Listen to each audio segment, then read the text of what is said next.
وذكر فإن الذكرى تنفع المؤمنين. بسم اللہ الرحمن الرحیم. نحمده ونصلی علی رسولہ الکریم. اما بعد. محترم ناظرین و سامعین،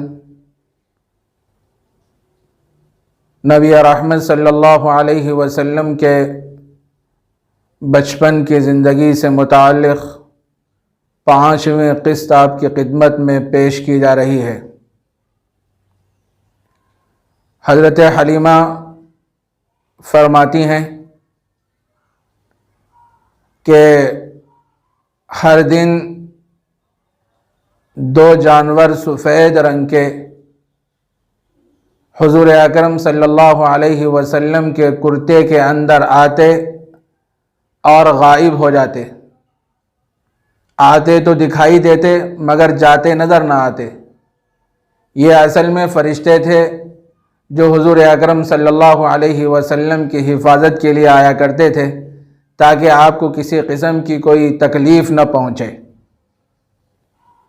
ایک دن آپ صلی اللہ علیہ وسلم اپنے رضائی بھائیوں کے ساتھ بکریاں چرانے کے لیے جنگل کو گئے.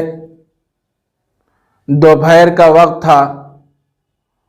آپ کے رضائی بھائی بھاگتے ہوئے آئے اور آ کر کہنے لگے، امی جان جلدی کرو، میرے رضائی بھائی کو 2 آدمیوں نے شہید کر دیا. حضرت حلیمہ یہ سنی تو ان کے پیروں کے نیچے سے زمین اکھڑ گئی.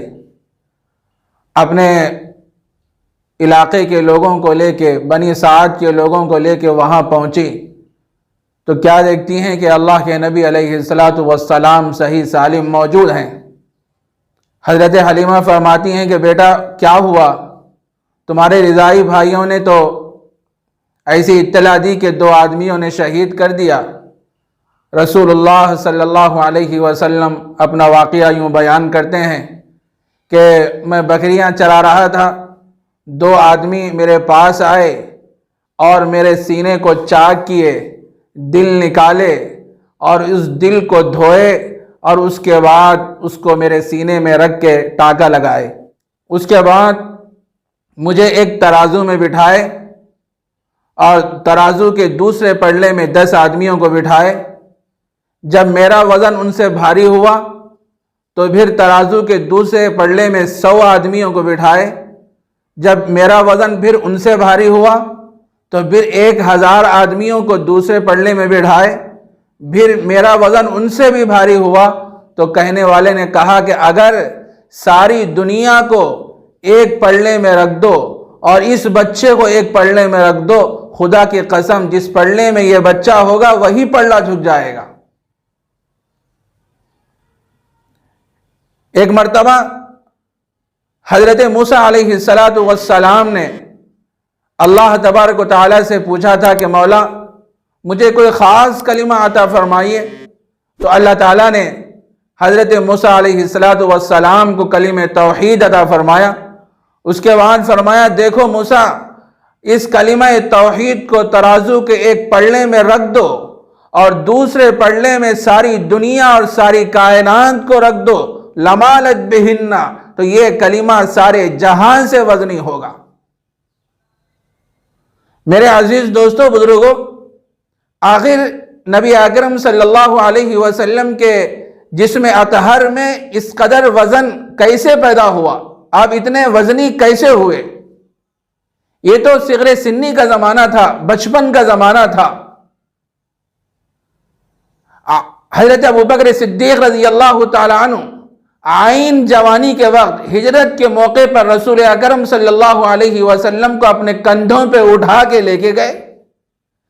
لیکن یہ بالکل آپ صغر سنی کے زمانے میں ہیں، کم سن ہیں، کم عمر ہیں، اور ترازو میں بٹھایا گیا اور 1000 آدمی ترازو کے ایک پلڑے میں رکھے گئے تو آپ ان سے بھاری ہو گئے. اس کے بعد کہا گیا کہ اگر ساری دنیا کو بھی ایک پلڑے میں رکھ دو اور دوسرے پلڑے میں محمد الرسول اللہ صلی اللہ علیہ وسلم کو رکھ دو تو یہ جس پلڑے میں محمد ہوں گے وہ پلڑا بھاری ہو جائے گا. یہ اصل میں نبوت کا وزن ہے. نبوت کا وزن سارے جہان سے وزنی ہوتا ہے. اللہ تعالیٰ نے ایسا عجیب و غریب آپ کو بنایا تھا. روایتوں میں یہ بات ملتی ہے کہ نبی اکرم صلی اللہ علیہ وسلم کی پوری زندگی میں 4 مرتبہ شق صدر ہوا. پہلا شق صدر جب آپ حضرت حلیمہ کے پاس موجود تھے 4 سال کی عمر میں ہوا. دوسرا شق صدر 10 سال کی عمر میں ہوا. تیسرا شق صدر منصب نبوت کے عطا کرتے وقت ہوا. اور چوتھا شق صدر معراج سے قبل کیا گیا. عمر کے مختلف حصوں میں نبی اکرم صلی اللہ علیہ وسلم کا جو شق صدر کیا گیا ہے اس میں بڑی حکمت ہے.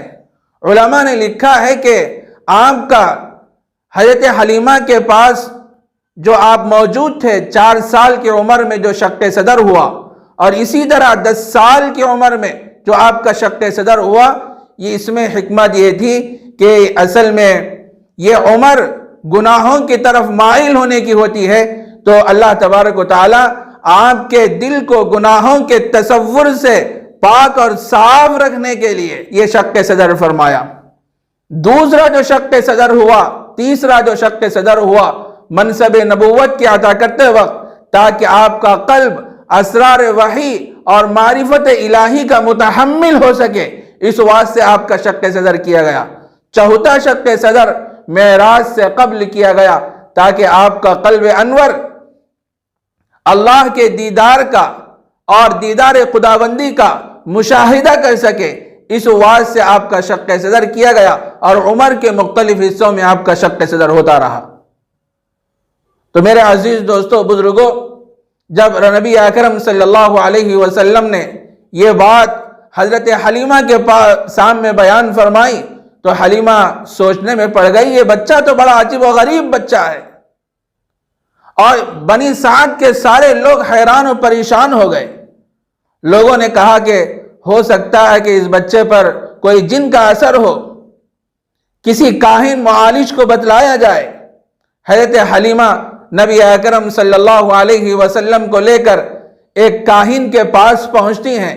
وہ کاہن رسول اللہ صلی اللہ علیہ وسلم سے یہ ساری باتیں سن کر شور مچاتا ہے اور کہتا ہے، عرب کے لوگوں، یہ موقع ہاتھ سے جانے مت دو. یہ بچہ جو اس وقت یہاں موجود ہے یہ نبی آخر الزماں ہے. جب یہ بچہ بڑا ہو جائے گا تو حق کا بول بالا ہو جائے گا، ایک اللہ کی طرف بلائے گا، ایک دین کی طرف بلائے گا، اسلام کی طرف بلائے گا. جلدی کرو کہ اس بچے کو قتل کر دو. تو اس موقع پر حضرت حلیمہ نے فرمایا تھا اس کاہن سے، تو غارت ہو جائے، برباد ہو جائے، تو اس بچے کو قتل کرنا چاہتا ہے. اللہ کا کرنا ایسا کہ اللہ تعالیٰ نے اس کاہن کو پاگل اور دیوانہ بنا دیا. انشاءاللہ مزید باتیں حضور اکرم صلی اللہ علیہ وسلم کی بچپن کی زندگی سے متعلق آئندہ قسطوں میں آپ کی خدمت میں پیش کی جائیں گی. وآخر دعوانا ان الحمد للہ رب العالمین.